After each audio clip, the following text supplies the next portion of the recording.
আমার অনেক ইচ্ছা ছিল এরকম একটা দিন দেখার জন্য, যেখানে আমি সবার জন্য এককভাবে কিছু করতে পারবো। এটা একটা স্বপ্ন ছিল, একটা ড্রিম ছিল। ইভেন তোমরা তো আমাকে চিনো, যারা স্টুডেন্ট। কতদিন ধরে চিনো? 2 বছর। আচ্ছা, আমাকে দেখে তোমাদের কেমন মনে হয়েছে? আচ্ছা, তোমরা এখানে আসছো, আসার পরে কালকেও আমি তোমাদেরকে একটু ইনস্ট্রাকশন দিচ্ছি। সেটা কি? তোমাদেরকে নিজেদেরকে নিজেরা তৈরি করতে হবে, তাই না? কেউ কি তোমাকে চাকরি দিয়ে দিতে পারবে? কোনো সেনাবাহিনীর অফিসার, পুলিশ অফিসার কেউ চাকরি দিয়ে দেয়? চাকরি দিতে চাই কে? দালাল। ঠিক আছে, দালাল কি আসলে চাকরি দিতে পারে? সে কি পারে বলো তো? সো তোমরা হচ্ছে নিজেরা যদি ফিট হও। এবার আমি পুলিশ লাইন মাঠে ছিলাম, পুলিশ রিক্রুটিং হয়েছে, আমি দেখেছি। পূর্বে আমি এখানে ছিলাম না, আমি দেখিনি। এবার আমাকে অনেকেই বিট করছিল যে পুলিশে টাকা ছাড়া যোগদান করা সম্ভব না। আমি বলছি, এটা যদি আমাকে কেউ প্রমাণ করে দেখাতে পারে, তাহলে আমি সরাসরি লাইভ স্ট্রিমে এসে আমার যত ফ্যান ফলোয়ার আছে, ইভেন যেখানে যেখানে যাওয়া লাগে আমি সেখানে যাব, দেখব। আর যদি তুমি প্রমাণ দেখাতে না পারো, তাহলে নিজে নিজে কনসেপ্ট করে নাও যে বোকার স্বর্গে বসবাস করো। ঠিক আছে? আমি যখন পুলিশ লাইন মাঠে যাই, তোমরা হয়তো রিয়াকশন দেখছো, সবাই আমাকে চিনে। সকল স্টুডেন্ট যারা ওখানে পার্টিসিপেট করছিল, সবাই কি চাকরি পেয়েছে? ওইখানে কি টাকা দিয়ে হয়েছে চাকরি? 50 টাকা অ্যাপ্লিকেশন করছে, 50 টাকায় চাকরি হয়ে গেছে। কয়জনের? 76 জনের। সবার চাকরি কিন্তু হয় নাই। যাদের হয়েছে তাদের ভিতরে কি সবার হাইট ভালো? সবাই কি 6 ফুট? সবাই কি 5 ফুট 6 ইঞ্চি? সবার ওজনে কি 50 কেজি? কিন্তু উচ্চতা একটা নির্দিষ্ট রিকোয়ারমেন্টস আছে সকল বাহিনীর জন্য, ওজন রিকোয়ারমেন্টস আছে। এটা হচ্ছে জাস্ট ফর অ্যাপ্লাই করার জন্য, মাঠে যাওয়ার জন্য। কিন্তু মাঠে যাওয়ার পরে কিন্তু তোমাদেরকে অনেক ইভেন্ট ক্রসিং করতে হয়। পুলসিরাত বলা যাবে না, সেটা শিরক করা হয়ে যাবে, হ্যাঁ, কারণ সেটা অনেক কঠিন। তো প্রত্যেকটা বাহিনীর চাকরির জন্য একটা ওইরকম দিন পার করতে হয়, বিশেষ করে সেনাবাহিনীর জন্য। তুমি যখন সেখানে যাবা, তোমাকে চারিদিক থেকে অবজারভেশন শুরু করবে, বিভিন্ন কম্পিটিশন তোমার সাথে লাগাই দেবে। তোমাকে কেউ দেখবে মেডিকেলি পরীক্ষা করবে, কেউ তোমার ফিজিক্যালি, কেউ তোমার রিটেন পরীক্ষা, কেউ ভাইবা পরীক্ষা, কেউ তোমার আচার আচরণ ব্যবহার সব কিছু। তোমরা যে এখানে বসে আছো, ভাইবা পরীক্ষায় গিয়ে তুমি কিভাবে বসে থাকবা, সেটাও কিন্তু একটা আদব কায়দার ভিতরে। তো সেখানেও কিন্তু তোমাকে মার্কিং করে। তোমরা একেবারে নতুন। আমার এটা ইচ্ছা ছিল না যে আসলে আমি একটা কোচিং সেন্টার তৈরি করব, বাট আমি যখন এখানে চলে আসি, ইভেন আমার দেখি যে ফ্যান ফলোয়ার অনেক বেশি হয়ে যায়, তখন আমি যাদের সাথে চাকরি করছি, যারা আমার কোচমেট ছিল, যারা আমার সিনিয়র ব্যক্তিবর্গ ছিল, তাদের সাথে আমার যোগাযোগ এখনও খুব বেশ ভালো। আগে যদিও আমি কাউকে চিনতাম না, এখন আমাকে সবাই চিনে। মাঝে মাঝে আমাকে ফোন দেয়, আমার সহকারী যারা আছে, ম্যানেজমেন্টের দায়িত্বে যারা আছে, তাদেরকে ফোন দেয়, আমার সাথে কথা হয়।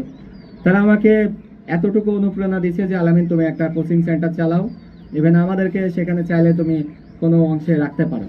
তা আমি বলছি অবশ্যই, এরকম একটা আইডিয়া এই সময় নেওয়া যায়, কারণ আমি সবসময় ফলো করি অন্য অন্য বিশ্বে আর্মি কি করে, অন্য অন্য বাহিনী কি করে, তারা কিভাবে জীবন চালায়। আমার ইচ্ছেটাও ওই রকম। তো দেখি যে ইন্ডিয়া আমাদের চেয়ে এই সমস্ত কাজে অনেক দূর এগিয়ে আছে, বাট ইন্ডিয়ার মানুষের চেয়ে আমরা বাঙালি মানুষ অনেক বেশি পরিশ্রমী। সেটা সঠিকভাবে আমরা প্রয়োগ করতে পারি না। তুমি যে কোনো বাহিনীতেই যোগদান করতে যাও না কেন, তুমি যদি তোমার সেই যোগ্যতা না থাকে, তোমাকে কেউ চাকরি দিবে? চাকরি দিত কখন? যখন এখন যদি আমাদের দেশে ইউক্রেনের মতো অবস্থা হতো, তুমি যেমনই হও, তুমি যদি শুধু হাত তোলো যে আমি আর্মিতে যোগদান করতে ইচ্ছুক, তোমার কিন্তু আর কিছুই করাতো না। নো মেডিকেল, নো এক্সাম, কোনো কিছুই করাবে না। তোমাকে সরাসরি নিয়ে যাবে, একটা রাইফেল ধরাই দিবে, ফায়ার করো। কিন্তু আমাদের বাংলাদেশের আর্থিক অবস্থা বিবেচনা করে সরকারের একটা নির্দিষ্ট ভ্যাকান্সি আছে, সেই জন্য তোমাদের সকলকেই চাকরি দিতে পারে না। সেহেতু চাকরি পাওয়ার জন্য তোমাদেরকে কম্পিটিশন করতে হয়, সেখানে তোমাদেরকে বিভিন্নভাবে প্রতিযোগী হতে হয়। তোমাদের ভিতরে যারা সেরা তারাই কিন্তু সেখানে যোগদান করতে পারে। সো আমি হচ্ছে এটা তোমাদেরকে এখানে নিয়ে আসছি, আমার পরিকল্পনা ছিল আরো বড়, যে আমি হচ্ছে এখানে প্রায় 100 জনকে এখানে ম্যানেজমেন্ট করব, কিন্তু জায়গা স্বল্পতা, তোমাদের সিকিউরিটি আমি নিশ্চিত করতে পারতাম না, থাকা খাওয়া সবকিছু মিলাই আমি ভাবলাম যে ঠিক আছে এটা 70 করি। বাট আমি চাই তোমাদের কাছে থেকে দোয়া, ইভেন আমি 1 মাস শেষে আবার এখানে যারা উপস্থিত আছে সবাইকে ইনভাইট করব। আমি পূর্বেও যখন এটা প্রতিষ্ঠান চালু করেছি তখন আমাকে বিভিন্ন গোয়েন্দা পরিদপ্তর থেকে আমার সাথে যোগাযোগ করা হয়েছে, তারা আমার অফিস ভিজিট করেছে, বিশেষ করে আমার বাহিনীর থেকে। আমি তাদেরকে একটাই বিট করেছি যে আমি তাদেরকে ডেভেলপ করতে চাই, আমার অন্য কোনো ইচ্ছা নাই। আমি তাদেরকে ডেভেলপ করতে চাই, তারা ডেভেলপ করবে। আমার এখানে সকল ফিটনেসধারী ছেলে মেয়ের দরকার নাই, কোনো ফুটবল খেলার দরকার নাই, ও চাকরি এমনিই হয়ে যাবে। কোনো বিশেষ যোগ্যতাধারী ছেলে মেয়ের দরকার নাই, যেটার যোগ্যতা কম আছে সেটা আমার কাছে আসুক।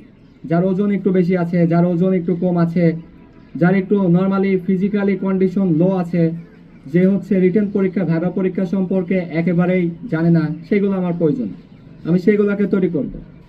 সো তোমরা হচ্ছে আমার প্রথম ব্যাচ, আমার সবচেয়ে গর্বের ব্যাচ। আমি যদি লাইফে কখনো অনেক বড় প্রতিষ্ঠান করতে পারি এটা, তাহলে সব সময় স্মৃতি হয়ে তোমরাই থাকবা। আমি চাইবো তোমরা আমাকে সকল দিক দিয়ে সহযোগিতা করবা। এখানে কিন্তু তোমাকে প্রশিক্ষণ 1 জন বা 2 জন বা 3 জনই করাবে, তোমরা সংখ্যায় অনেক। সো তোমরা যদি এটা সঠিকভাবে নাও, তোমরা কিন্তু টাকা খরচ করে আসছো, ফ্রি আসছো, কেউ এখানে আসো? এই টাকা কিন্তু ফ্যামিলির দিতে অনেক কষ্ট হয়েছে। আমরা যে সময় ছিলাম সেই সময় কিন্তু আমাদের 30 টাকা 40 টাকায় সর্বোচ্চ বড় টাকা ছিল। ইভেন স্যাররা যে সময় ছিল সেই সময় তো 2 টাকা বা 1 টাকা এরকমই সর্বোচ্চ ছিল। ওনারা কিন্তু একদিনে এই পর্যায়ে আসে নাই। বলছে এর আগে আমার মেজি নুরুজ্জামান স্যার বলছে, আমার স্যার বলছে এইম ফিক্সের কথা বলছে, এইম ফিক্স করতে হবে। আচ্ছা এখানে কেউ বলতে পারবা আমার কয়বারে চাকরি হয়েছিল? 2 বারে। প্রথমবার আমার হয়েছিল না, কিন্তু আমি কি আমার লক্ষ্য হারিয়ে ফেলছিলাম? হারাইনি। আমার হাইট তো অনেকের মতো লম্বা না, মাঠে গেছিলাম ভাবছিলাম যে ও তো ওর ফিটনেস অনেক ভালো, চাকরি এমনি হয়ে যাবে, ও তো দেখি যে অনেক লম্বা ছড়া এমনি হয়ে যাবে, কিন্তু আমার ওই হাইট ছিল না। বাট আমার ভিতরে কনফিডেন্স ছিল যে আমার কোনো সমস্যা নাই, ওকে যদি দৌড়াতে দেয়, আমাকে যদি দৌড়াতে দেয়, আমি ওর আগেই আসবো, পরে না। সো এই কোচিং সেন্টারটার উদ্দেশ্য কি? তোমাদেরকে ওইভাবেই তৈরি করা, মেয়েদের ক্ষেত্রে বিশেষ করে। এরা কি এলাকায় দৌড়াতে পারে?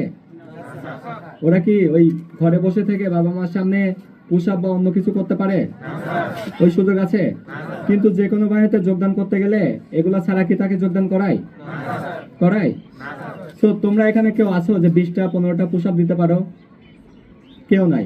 সো তোমাদের চাকরি হবে, কিন্তু তোমাদের এটা প্রয়োজন আছে। ঠিক আছে, তোমরা যদি মনোযোগ সহকারে আমরা যেগুলো তোমাকে শেখাই, আমাদের যথেষ্ট এই বিষয়ে জ্ঞান আছে, যতটুকু থাকবে না আমি আমার ঊর্ধ্বতন যারা ব্যক্তিবর্গ আছে, প্রশাসনিক স্যাররা আছে, বিভিন্ন বিষয়ে বিভিন্ন সময় আমি হেল্প নিব, তোমাদেরকে ডেভেলপ করব। সো আমার বেশি কিছু বলার কিছু নাই। যারা আমার হচ্ছে এখানে সম্মানিত ছিল তারা সবকিছু তোমাদের বলেই দিয়েছে। আমার সাথে তোমাদের প্রতিদিনই কথা হবে, আল্লাহ বাঁচায় রাখলে।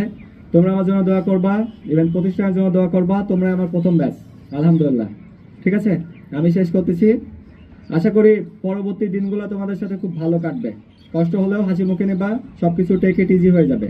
গ্রাউন্ডে যতই কিছু হোক, যখন রুমে এসে তুমি গোসল করবা, সবকিছু দেখবা যে মুছে যাবে, কোনো সমস্যা হবে না। সো আলহামদুলিল্লাহ, ঠিক আছে, আমি শেষ করতেছি। Thank you.